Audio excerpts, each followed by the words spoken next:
welcome back to Semanduset Podcast. Bersama saya sebagai host di sini, Cornelia. Dan untuk materi kali ini kita akan membahas tentang MPLS. Dan di sini saya tidak akan sendiri. Hari ini kita akan ada bintang tamu bersama siapa? Coba tebak-tebak. Nah, ini dia, Bapak Muhammad Jamil Fuandi, SPD. Halo Pak, apa kabarnya Pak? Halo, kabar Bapak baik, alhamdulillah sehat. Gimana untuk kalian? Sehat juga, terutama untuk host kita ini. Sehat Pak. Ya Pak, kali ini kan kita akan membahas tentang MPLS nih Pak. Iya, betul. Tentang MPLS itu ada yang namanya Wiyata Mandala. Ya. Nah, arti dan makna wawasan Wiyata Mandala itu apa Pak? Oke, baik ya. Jadi untuk kegiatan MPLS ini kebetulan Bapak kebagian materi tentang MPLS yang bertema wawasan Wiyata Mandala. Adapun untuk Wiyata Mandala di sini adalah wawasan itu adalah suatu pandangan atau sikap yang mendalam terhadap suatu hakikat.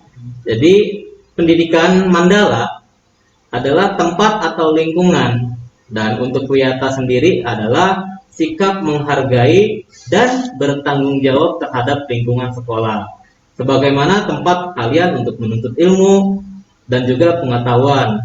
Adapun misalkan unsur-unsur Wiyata Mandala, yaitu ada sekolah merupakan lingkungan pendidikan.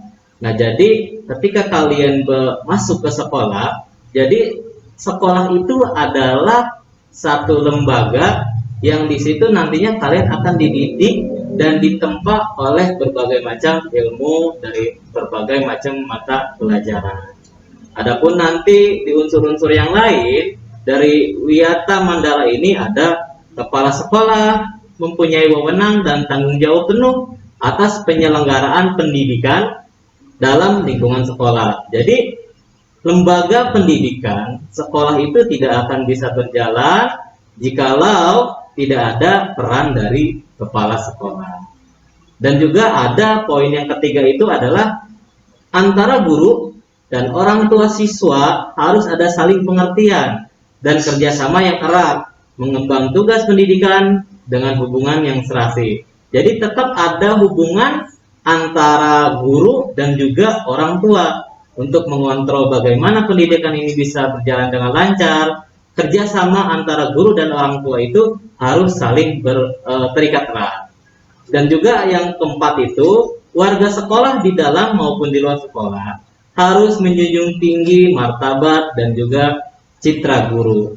Jadi ketika misalkan murid atau siswa-siswi sedang ada di sekolah, itu harus menjaga sopan santun, tata krama, berbicara yang sopan, terutama biasanya suka ada slogan-slogan di sekolah itu, slogan yang 5S. Nah, kayak gitu. Dan poin yang kelima itu adalah sekolah harus bertumpu pada masyarakat sekitarnya dan mendukung antar warga. Jadi dengan lingkungan sekitar, terutama warga masyarakat itu, sekolah pun harus tetap saling berkomunikasi. Mungkin itu. Kalau unsur-unsur Wiyata Mandala itu apa saja Pak? Nah, jadi unsur-unsur itu termasuk sebagaimana tadi yang sudah Bapak bicarakan. Terdapat ada lingkungan sekolah, ada kepala sekolah, ada hubungan antar guru dan juga orang tua, di mana juga ada warga sekolah dan juga ada sekolah harus harus komunikasi dengan warga sekolah atau lingkungan sekolah yang ada di sekitar. Terutama untuk komponennya sendiri adalah peran dari kepala sekolah. Tentu sekolah itu akan berjalan lancar dengan komando dari kepala sekolah, karena kepala sekolah itu berwenang dan bertanggung jawab penuh terhadap penyelenggaraan pendidikan di lingkungan sekolah. Jadi itu sebagai kepala sekolah. Juga kepala sekolah dihormati dan berwibawa. Artinya siapapun yang berkepentingan dengan kepala sekolah harus melalui kepala sekolah, gitu. Semua aparat sekolah tidak boleh bertindak sendiri-sendiri, melainkan atas izin kepala sekolah. Jadi kegiatan yang berjalan di sekolah, tentunya seperti kegiatan kita sekarang itu MPLS, itu harus ada seizin dari kepala sekolah. tanpa kita ada izin dari kepala sekolah, kegiatan ini tuh tidak akan berjalan. Nah, itu adalah salah satu unsur dari wawasan Wiyata Mandala. Termasuk di situ tadi ada peran guru. Peran guru itu sangat penting juga karena adanya guru itu adalah untuk mendidik siswa-siswi kita yang ada di lingkungan sekolah. Jadi lingkungan sekolah itu banyak. Lingkungan masyarakat sekolah itu di situ ada kepala sekolah, ada guru, ada staf tata usaha, ada keamanan, ada kantin, ada tentunya yang terkhusus itu ada siswa-siswinya. Seperti itu. Apa itu sekolah dan fungsinya itu apa, Pak? Jadi fungsi sekolah itu adalah sebagai tempat masyarakat belajar karena memiliki aturan atau tata tertib yang mengatur hubungan antar guru, pengelola pendidikan, siswa dalam kegiatan KBM, dan mencapai tujuan pendidikan yang telah ditetapkan dalam suasana yang dinamis. Jadi fungsi sekolah itu untuk menjalankan aktivitas, untuk menjalankan kegiatan-kegiatan yang memang sudah dirancang sedemikian rupa oleh bagian wakil kepala sekolah bagian kurikulum, kegiatan yang sudah disusun oleh wakil kepala sekolah bidang kesiswaan. Nah, dari program-program yang Wakasek itu dibuat, nah itu harus dijalankan di kegiatan yang ada di sekolah. Nah, itu adalah salah satu fungsi sekolah, termasuk nanti kegiatan yang harus dilaksanakan oleh siswa. Terus kegiatan kayak kegiatan PAS, penilaian akhir semester, atau misalkan kenaikan gelar, bahkan ujian kelulusan, atau dulu kita sering mengenalnya itu UNBK ya. Nah, itu di lingkungan sekolah itu harus tercapai kegiatan-kegiatan tersebut. Kalau ciri-ciri sekolah sebagai masyarakat belajar itu gimana, Pak? Oke. Jadi setelah tadi Bapak menjabarkan fungsi dari sekolah, arti dari wawasan Wiyata Mandala, untuk ciri-ciri sekolah sebagai lingkungan masyarakat belajar itu ada beberapa poin. Jadi dari beberapa poin itu salah satunya itu adalah ada guru, dan juga ada siswa. Dan di situ pun ketika ada guru dan siswa timbullah ada kegiatan yang namanya itu HBM atau kegiatan belajar mengajar. Lalu kemudian yang kedua itu adalah tercapainya masyarakat yang sadar, mau belajar dan bekerja keras. Nah, di sini tercapainya masyarakat yang sadar itu siapa?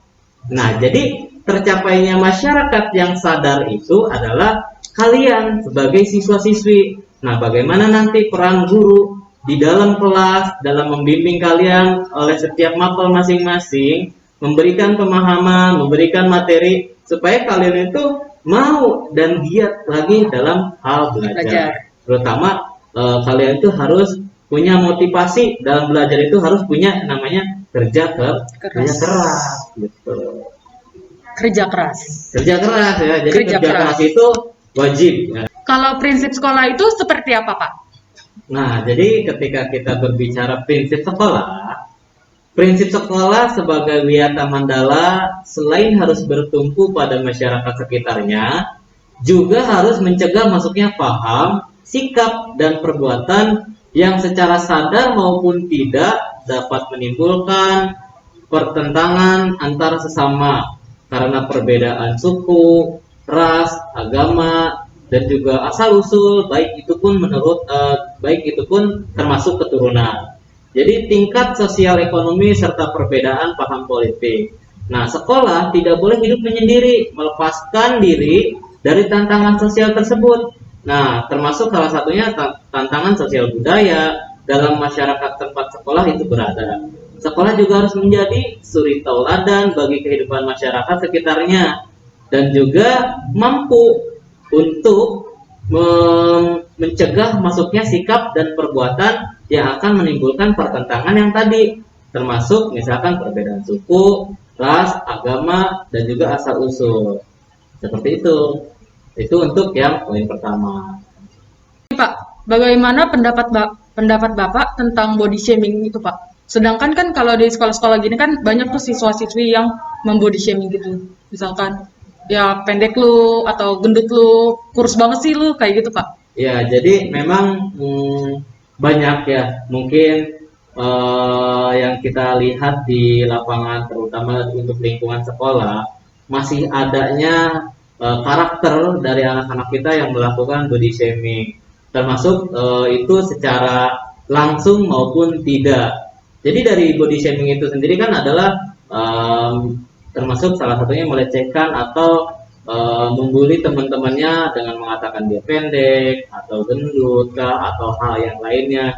Nah, itulah yang nantinya di dalam pendidikan karakter itu harus kita perbaiki.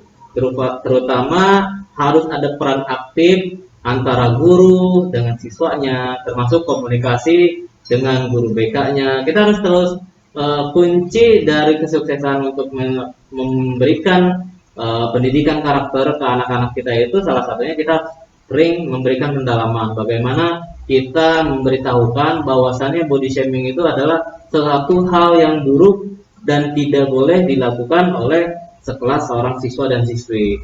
Apalagi kita termasuk di dalam lingkungan masyarakat yang di dalam materi tersebut kita itu ada di dalam wawasan Wiyata Mandala. Di dalam lingkungan sekolah itu harus menciptakan suasana lingkungan yang baik dan juga harmonis.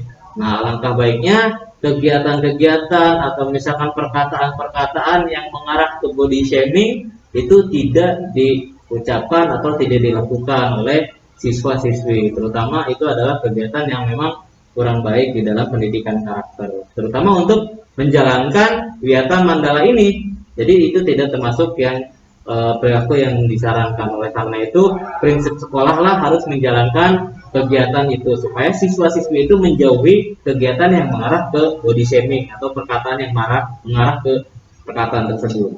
Seperti itu. Maka dari itu, stop body shaming. Nah, kalau mekanisme dalam melaksanakan Wiyata Mandala itu bagaimana Pak? Jadi mekanisme pelaksanaan dari wawasan Wiyata Mandala tersebut ada tahapannya. Pertama itu ada tahapan preventif, ada juga tahapan represif, yang dimana ada menciptakan suasana harmonis antar warga dan lingkungan sekolah, terus membentuk jaringan pengawasan, menghilangkan bentuk perpeloncoan saat MOS, dan juga mengisi jam kosong dengan kegiatan ekstrakurikuler, terutama meningkatkan keamanan dan ketertiban saat masuk dan usai sekolah. Ada juga nanti di tahap represif. Nah, yang tahap represif di sini adalah mendamaikan pihak yang terlibat perselisihan. Contoh misalkan dari teman kita itu si A dan si B itu sedang berselisih. Nah, ada temannya si C itu harus bisa menengahi teman-temannya. Jadi ketika misalkan teman yang si C itu bisa menengahi, itu sudah beres. Tapi kalau seandainya tidak, nah itu harus ada peran aktif dari seorang guru atau biasanya guru BK. Itu harus ikut berperan dalam kegiatan atau hal tersebut. Terlebih harus adanya koordinasi dengan pihak keamanan bila ada kriminal di sekolah. Itu adalah hal yang sangat penting. Ini Pak, kan di SMA itu kan ada 3 jurusan tuh. Nah, di Ya. Seman 2 itu ada 3 jurusan atau baru berapa jurusan? Ada jurusan apa saja di Seman 2 itu, Pak?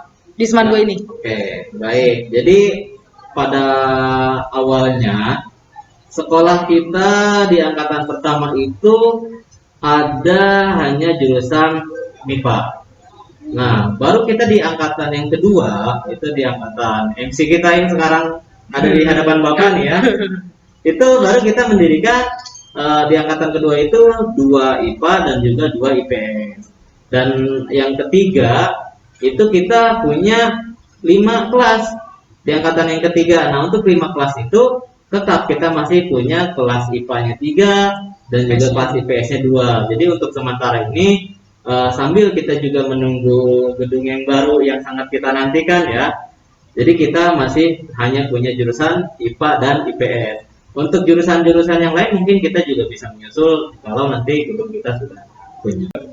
Kalau organisasi di Seman 2 Setu itu ada apa saja, Pak? Nah, untuk organisasi yang ada di sekolah kita itu ada 2. Pertama itu adalah adanya OSIS, lalu kemudian yang kedua itu ada MPK. Nah, dari perjalanan kedua organisasi kita itu awalnya itu pada saat angkatan pertama. Nah, kebetulan angkatan pertama kita itu berdirinya di tahun 2018 dan itu diprakarsai oleh guru kita yaitu Bapak Uned yang memandatkan kepada Bapak untuk membuat organisasi OSIS. Dan kebetulan pada saat itu di tahun 2018 tepatnya itu hampir di akhir mau ke pertengahan Desember, tepatnya mau ke akhir tahun. Pak Uned memandatkan Bapak untuk mendirikan OSIS di angkatan pertama. Walaupun pada saat berdirinya itu hanya angkatan pertama saja yang menjadi formaturnya, anggotanya, kemudian dari anggota OSISnya juga. Nah, jadi kita belum punya kakak kelas tuh pada saat itu. Akan tetapi karena harus adanya kegiatan yang berjalan di angkatan pertama, nah oleh Pak Uned pun kita dianjurkan untuk membuat OSIS. Nah, kebetulan Bapak pada saat itu menjadi pembinanya pada tahun 2018. Nah, kemudian di tahun yang keduanya kita di tahun 2019 kita berjalan lagi, baru lagi kita punya OSIS, lalu kemudian kita mendirikan organisasi yang kedua yaitu ada MPK. Nah, itu pun berjalannya MPK itu dengan banyaknya masukan dari beberapa rekan-rekan guru, termasuk juga adanya masukan-masukan dari setiap kelas itu yang ingin punya aspirasi yang bisa disampaikan melalui MPK, kemudian dirembukan bersama anggota OSIS. Nah, disitulah awal berdirinya anggota OSIS dan juga MPK. Jadi baru ada dua ya, hanya dua. Mungkin nanti seiring berjalannya waktu kita akan ada penambahan untuk organisasi yang ada di sekolah kita. Nah, kalau menurut Bapak sendiri itu, kita itu masuk organisasi itu perlu atau enggak sih, Pak? Bagi Bapak ya, itu sangat wajib. Terutama untuk kalian, khususnya milenial atau generasi muda ya. Jadi selagi kalian aktif bersekolah menjadi siswa-siswi di sekolah, perlunya ilmu itu tidak dan bukan hanya saja di dalam ruangan kelas atau di ruang sekolah. Jadi kalian bisa menimba ilmu di luar kelas. Nah, salah satunya melalui apa? Yaitu melalui organisasi yang ada di sekolah kita, adanya OSIS dan adanya MPK, itu akan menambah ilmu, terutama menambah wawasan kalian juga untuk bersosialisasi dengan lingkungan sekitar, terutama dengan teman-teman dan juga para guru dan lingkungan sekolah. Jadi sangat penting. Jadi Bapak anjurkan untuk generasi milenial, khususnya siswa-siswi Bapak di SMA Negeri 2 itu untuk masuk ke organisasi. Mari ikut organisasi sekolah. Nah, kalau di Seman 2 itu eskulnya ada apa saja nih, Pak? Nah, kebetulan awal berdirinya eskul dengan organisasi kita itu berbarengan. Jadi awal berdirinya organisasi itu di 2018, itu pun eskul juga berdiri di tahun 2018 juga. Jadi setelah berdirinya OSIS, tidak lama seminggu selang itu berdirilah eskul kita. Jadi eskul kita itu ada 5 awalnya. Cuman yang satu itu menjadi 6, ada pramuka wajib. Biasanya pramuka wajib itu kita dilaksanakannya di hari Kamis. Untuk 5 eskul yang lain itu diantaranya ada eskul rohis, ada eskul paskibra, ada eskul kesenian, ada eskul olahraga, dan juga ada eskul apa itu lagi? PMR, betul. Nah, ya itu salah satunya PMR. Jadi ada 5 eskul ditambah 1 dengan pramuka wajib. Jadi semuanya ada 6. Seperti itu. Ini Pak, kalau eskul itu kita benar-benar wajib ikut eskul itu atau enggak perlu, Pak? Jadi eskul itu adalah salah satu media juga ya, media pembelajaran atau tambahan buat kalian mengasah skill kalian. Baik itu dari skill misalkan kalian suka berolahraga, atau misalkan kalian punya skill untuk menari, atau kalian punya skill untuk memimpin di dalam jiwa protokol pramuka, atau kedisiplinan yang ada di paskibra, atau misalkan jiwa kerohanian yang ada di rohis, atau misalkan jiwa sosial kalian dalam saling membantu di PMR, itu sangat perlu untuk kalian aktif di eskul-eskul yang ada di sekolah kita. Karena apa? Itu akan lebih membuka skill dan kemampuan kalian, terutama dalam berorganisasi yang ada di sekolah, dan juga khususnya untuk membuka bakat dan minat kalian dalam eskul. Jadi ya sama pentingnya seperti organisasi di eskul pun Bapak sarankan kalian mengikuti kegiatan-kegiatan yang diadakan oleh eskul sekolah. Iya Pak, kan kadang kan ada anak-anak kayak gini Pak. Ah, ikut eskul tuh nggak guna, buang-buang waktu, buang-buang duit, buang-buang tenaga. Nah itu menurut Bapak itu kayak gimana Pak? Ya, sebenarnya perkataan-perkataan itu keluar dan sering diungkapkan atau sering diucapkan oleh mungkin salah satu teman kalian yang males atau ogah capek atau ogah keluar atau ogah panas-panasan. Di sisi lain, eskul itu berguna untuk apa ke depannya? Di sisi lain nanti ketika kalian nanti sudah kuliah dan lulus dan mencari pekerjaan, itu bisa menjadi nilai plus atau nilai tambahan kalian untuk misalkan daftar kuliah karena kalian punya keahlian atau bakat di paskibra, katakanlah seperti itu, sering mengikuti kegiatan-kegiatan yang diadakan oleh paskibra atau misalkan event-event yang sering dilaksanakan oleh PMR, kesenian, olahraga, dan rohis, itu akan menjadi nilai tambah kalian untuk menjadi output di SMA kita, terutama ketika nanti kalian masuk jenjang kuliah, itu bisa menjadi daya tarik tersendiri untuk universitas melihat nanti kalian tuh punya bakat dan skill apa. Nah itu menjadi nilai plus untuk kalian. Jadi buat teman-teman yang berargumen untuk apa capek-capek ikutan eskul, jadi itu say no untuk orang yang mengatakan itu. Berarti kita masuk organisasi sama masuk eskul itu penting banget ya Pak? Penting. Menurut Bapak untuk generasi milenial seperti angkatan atau di tahun-tahun sekarang itu sangat penting sekali untuk kalian masuk di dalam organisasi maupun eskul. Karena itu menjadi pengalaman tersendiri buat Bapak ketika Bapak tidak terlalu aktif ketika di sekolah. Jadi itu adalah pengalaman yang ingin Bapak sharingkan dengan kalian supaya kalian itu mengerti betapa pentingnya masuk organisasi yang ada di sekolah dan betapa pentingnya menimba ilmu juga di dalam eskul untuk mengasah bakat dan minat kalian. Itu sangat penting dan bisa berguna ketika kalian nanti sudah menghidupi sudah keluar dari zona sekolah, zona kuliah dan menghidupi kehidupan yang nyata, menjalani kehidupan bermasyarakat sosial di luar. Tuh, ingat. Jangan mager untuk berkegiatan. Betul. Nih Pak, pertanyaan terakhir nih Pak. Sekolah ini kan masih baru nih Pak. Iya. Ini dibangunnya, didirikan sekolah ini kapan Pak? Jadi untuk wacana itu sudah lama ya, semenjak kebutuhan SMA khususnya di tingkat kecamatan Setu itu semakin membludak peminatnya, dan di SMA 1 di kecamatan Setu kebetulan baru ada SMA 1. Nah, saking banyaknya minat dari orang tua untuk memasukkan anaknya ke jenjang SMA, maka terbesitlah untuk membangun SMA 2. Nah, itu rancangannya sudah lama, cuman baru terlaksana di tahun pelajaran 2018-2019.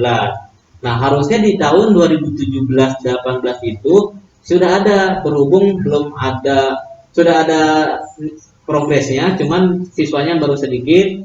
Nah, baru ada peningkatan itu di tahun 2018 sampai 2019. Jadi tahun pelajarannya itu 2018-2019. Nah, jadi turunnya NPSN sekolah pada tahun ajaran tersebut adanya di tanggal 8 Oktober 2018. Nah, sampai akhirnya sekolah menetapkan bahwasannya turunnya NPSN di tanggal tersebut, jadi itu akan menjadi acara disnatalis atau hari ulang tahunnya SMA Negeri 2 Setu. Jadi dicatat ya, tanggal 8 Oktober 2018. 8 Oktober. 8 Oktober ya. Berarti tahun ini tahun keberapa Pak? Untuk tahun ini itu kita baru punya satu angkatan, meluluskan satu angkatan di tahun pelajaran 2018-2019 itu, dan kita baru mau berjalan 4 angkatan. 4 angkatan. Iya. 4 angkatan. Jadi kita baru awal Juni, akhir Mei tersebut kita baru meluluskan satu angkatan. Ya, gitu ya. Jadi dicatat ulang tahun atau Disnatalis SMA Negeri 21 nanti itu akan ada di tanggal 8 bulan Oktober tahun berikutnya. Itu adalah Disnatalis SMA Negeri 21. Baik Pak, untuk podcast kali ini kita cukup sampai segini aja. Oke. Terima kasih untuk Bapak yang sudah Sama-sama. memberikan materi pada podcast kali ini. Ya. Nah, oke, gitu guys materi kali ini. Terima kasih yang sudah menonton materi podcast kali ini. Jangan lupa besok ada materi podcast selanjutnya. Ditonton dan jangan lupa mengisi kuisis nanti setelah materi. Bye-bye!